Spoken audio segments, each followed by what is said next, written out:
What's up, folks? Ryan Humphries with Engearment.com, and today I am doing my favorite review to date, the Sweat Tent Sauna. Let's get into it. I'm currently in the back area of Existence Athletics, the Adventure Training Center here in Denver, Colorado. This is our backyard area right here, and we decided this would be a great little spot to test out the sweat tent. Now, if you're in the health and wellness field, or you're just concerned about your own personal health or wellness, you don't necessarily have to be in the field, you probably heard people talking about saunas, or at least heat therapy. Heat therapy, sauna therapy, there's a lot of research out there. In fact, we're gonna link to a lot of the research, several podcasts that are gonna go way more into depth than this video. And I want to go through and just talk about everything I think you would want and or need to know before maybe purchasing one of these. Spoiler alert, you should probably purchase one of these because they're awesome and there's nothing like it.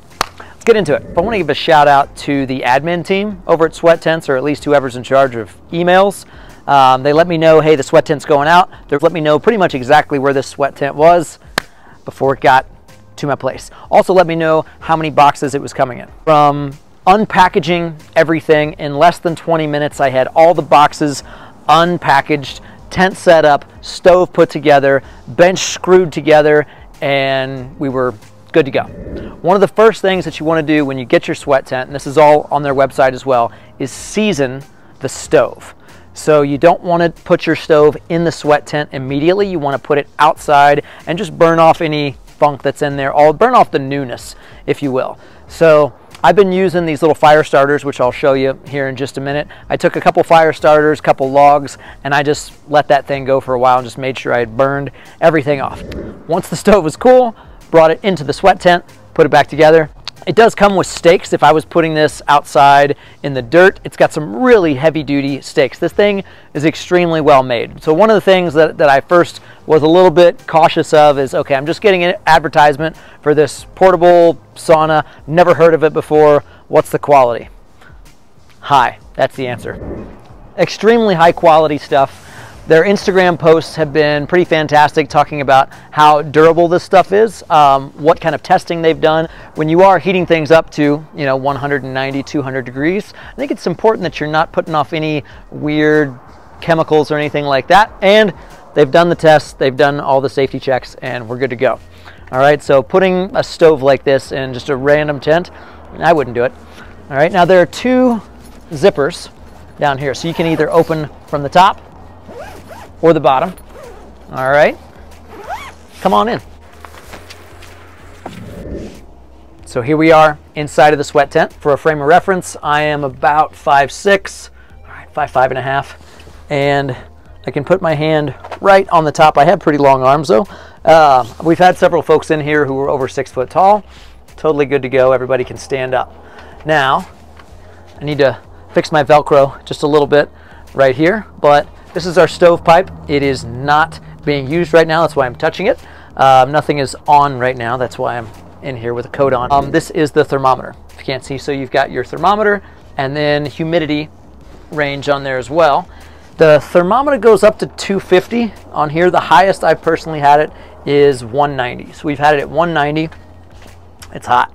It's hot. I wasn't 100% sure that the thermometer was accurate, because typically I don't sweat this much unless it's at least over 180 at a typical sauna, and this thing was reading 120, and it was extremely hot and pretty freaking fantastic. Let's talk about the stove. Now again, I'm putting my hand on it because it's not on. Once this thing starts heating up, you don't want to have a watch on. You don't want to have any jewelry on. Take your nose rings out. Take your nipple rings out. No metal. All right, no metal around you. One thing that we did notice was that Apple Watches will probably die within about 10 minutes. So your Apple Watch will not work in the sweat tent. However, your Whoop will. So if you're an athlete and you're tracking heart rate variability and you have some sort of tracker, I can't speak to Fitbits or anything like that, but we've had 2 people get in with Apple Watches. They both died in about 10 minutes. Step up your game, Apple. But we've had 2 people also with Whoops come in and they did totally fine. So sweat tent provides you with these little guys, little mittens, and anytime I'm touching anything in here when the sauna is on, I'm using the mittens. so when I'm opening the door of the stove. Also, let's talk about this stove for a second. Probably one of the best, one of the most well-made stoves that I've ever used in my entire life. I usually just take 1 or 2 of those, and then I take the wood and close the door, and I've never had this thing not light almost immediately. All right. Now, one thing I thought was really cool was this little guy. If you go to the store, and you know, your classic grocery store, you're probably going to have those little bundles of wood. Well, I'm looking at this stove and I'm thinking of it, and as I was purchasing the bundle of wood, I thought, I'm probably going to have to get a saw. I'm going to have to chop this down. The stove did not look that big. It's actually perfect. So well done. It's almost like they knew what they were doing. So this is a classic bundle of wood that you would get from the store. The stove is exactly that long. All right, so I can take this little guy, put it all the way in. Boom. Again, if it was on, I would be using the mitt. It's absolutely perfect. Now, you don't just put it in here. You can actually stack this thing all the way up. So you can put a decent amount of wood. If you want this thing to get hot real quick, then keep loading it up. If you're taking it places, the stove pipe that you saw outside, this thing breaks off into multiple sections, and each one of these sections you can store inside the stove. So that's how you carry it. The legs break down, they go underneath. Break down meaning you fold them, right? So the legs fold under, the stove pipe packs down, goes inside, and then there's a bag, a little satchel that you can carry this guy with. The bag for the stove and the bag for the tent, both of them together weigh about 60 pounds. So if you wanted to take this in a camp out or something like that, backpacking would be interesting, but definitely car camping. I'm going to use this a lot this summer. One of the other little tools is fire poker. All right, and if I just didn't want to touch this at all, I could open this guy up, right, like so.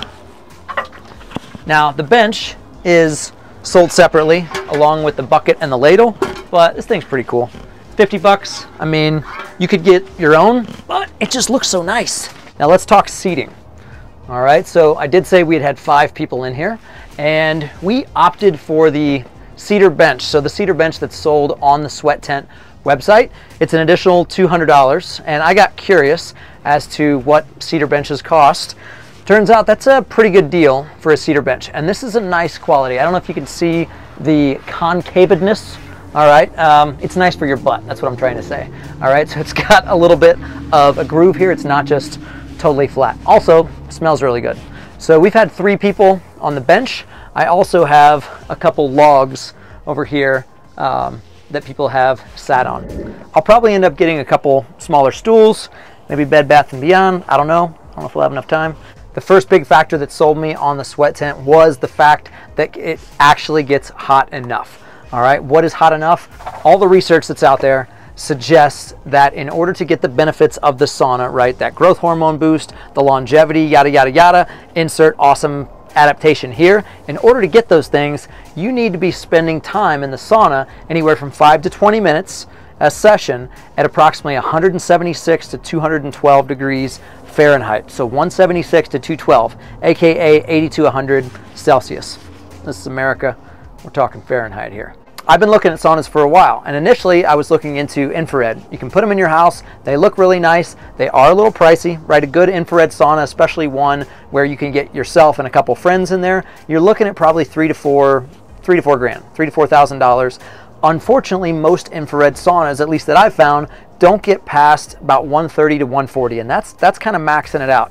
And you might get some adaptations from 130, 140, but the research that we're talking about here, the reason that saunas are all the rage now is really because the research was on saunas that were using that 176 to 212. So the first thing that kind of piqued my interest about the Sweat Tent was, here's a sauna, right, that has a lower price tag that actually gets to 200 degrees. Does it? Yes. Now the highest I've personally got it in here was 190.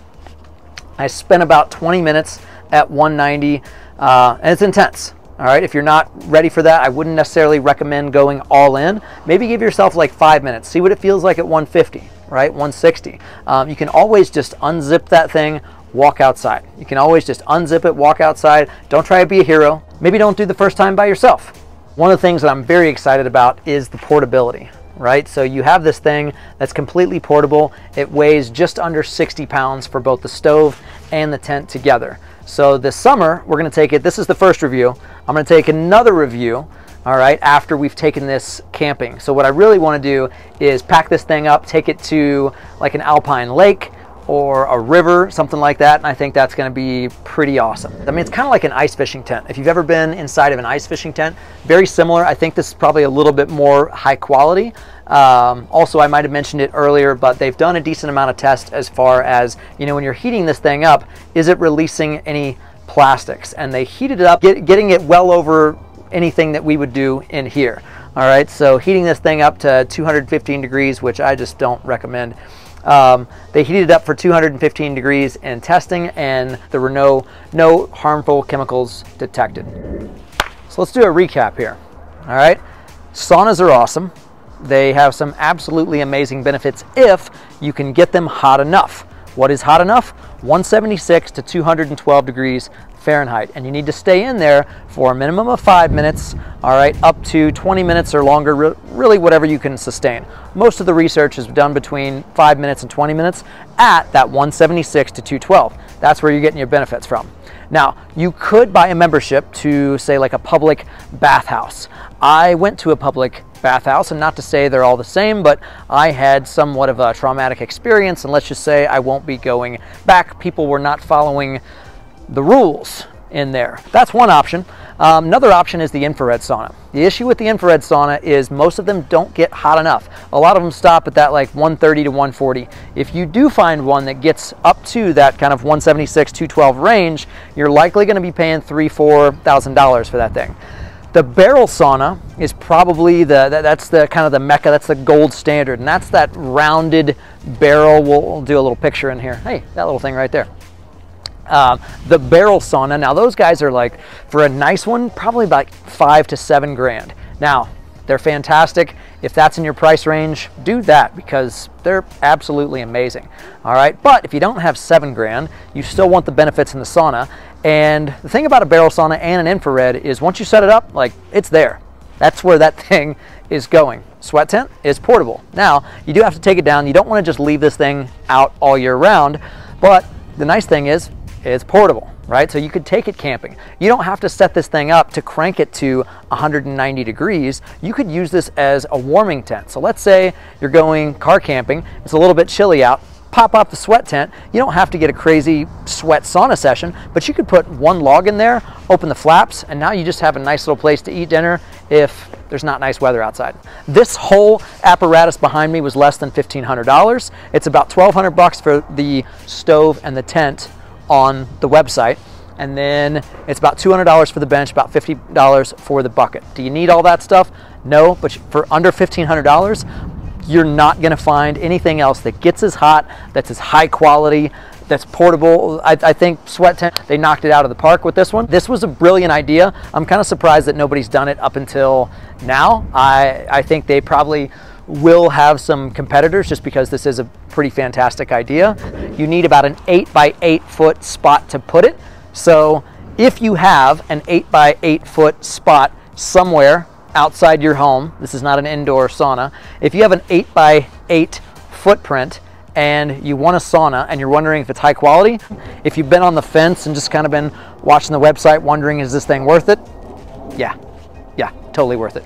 I've been using it for about 3 weeks now, and I have to say every time I get in, I kind of think to myself, this thing is super legit. I'm just stoked that this thing exists and that it's on the market and available for all of us to enjoy all the benefits that sauna has to offer.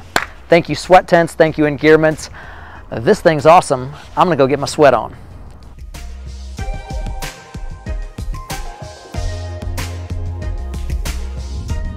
So what we've been doing here at Existence is about halfway through the workout. So our workouts are an hour long, and it usually takes about half an hour to fire this bad boy up, at least to get it to the heat that we want. So I'm halfway through my workout. I dipped out.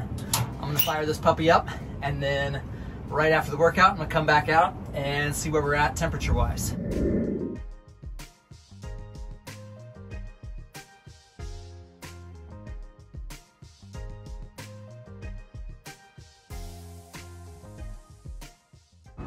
All right, she's smoking. I'm gonna go finish my workout. It's about 60 degrees outside. We'll see how this looks in about 20, 30 minutes. Workout complete. I think the tent is somewhere around 170, 180. Getting ready to get in. One thing that you really don't want to do is open and close this door a whole bunch. It'll retain a decent amount of heat, but if you've got people going in and out, it's not going to get as hot probably as you want. So I've taken off all jewelry, all piercings. I'm about to pop in. One of the things that you'll notice is you probably don't want to take your phone in there. It will shut off. So I'm going to take my phone in just to show you. It won't shut off for a few minutes, so let's go ahead and pop in. Oh, I'm going to grab my water. Just in case, if you're gonna grab a water, grab something plastic. The Nalgene seems to be okay. It'll still get pretty hot, but do not bring a metal water bottle in. All right, let's go. So we're sitting at about 180, 185. Absolutely perfect as per the research. And another shout out to the quality of the communication of this company. So the Sweat Tent original thermometer, I wasn't sure if it was working or not, because we were profusely sweating and it said it was only at like 140. I reached out to the company, let them know, and within a couple days they actually shipped us another thermometer. So now I have both of these on the same wall, and it actually does look like they're the same now. So Sweat Tent, thank you so much for this extra thermometer. It does look like the original one was working. This one is a pretty good place, I think, right here. So stove right here on the back of the Sweat Tent opposite the front door. We had it just kind of sitting on the bench and in the corner, and I don't think it was an accurate read. So this seems to be a pretty accurate read right there on the far wall. Now my phone is going to shut off most likely, so I'm going to stick it down in the corner. 20 minutes in the sauna at about 185. For all intents and purposes, is cardiorespiratory exercise. So I was checking my heart rate via my pulse, and I was fluctuating somewhere between 130 and 140 for that entire 20 minutes. So takeaways here, not that the sauna can replace cardiorespiratory exercise, but you're also getting cardiorespiratory exercise from the sauna. There's research out there to support that as well. 3 so far in the Sweat Tent, approximately 30-mile-an-hour winds. However, we have one side locked down to their strings. I mentioned it came with stakes. We're on concrete right now, so we can't put stakes down. However, there's a little piece of fabric on the bottom of the Sweat Tent on the inside and the out. And so we put a bunch of old bumper plates. We have several 100 pounds taking this thing down. So it's moving a little bit, but it's not going anywhere. To sweat or not to sweat? Today was to sweat in our Sweat Tent. Thoughts? It's awesome. That is pretty remarkable. Thank you. Look at it, it's like, wow, that is a brilliant construction. Huh? Hot. Hot? On the Sweat Tent. It's good. Perfect. Just what I needed. That is a refreshing way to end a workout. Oh man, it works. It's hot. Feels good. I feel like I just ran a marathon. It's great. Just sat there, ran a marathon. That felt amazing.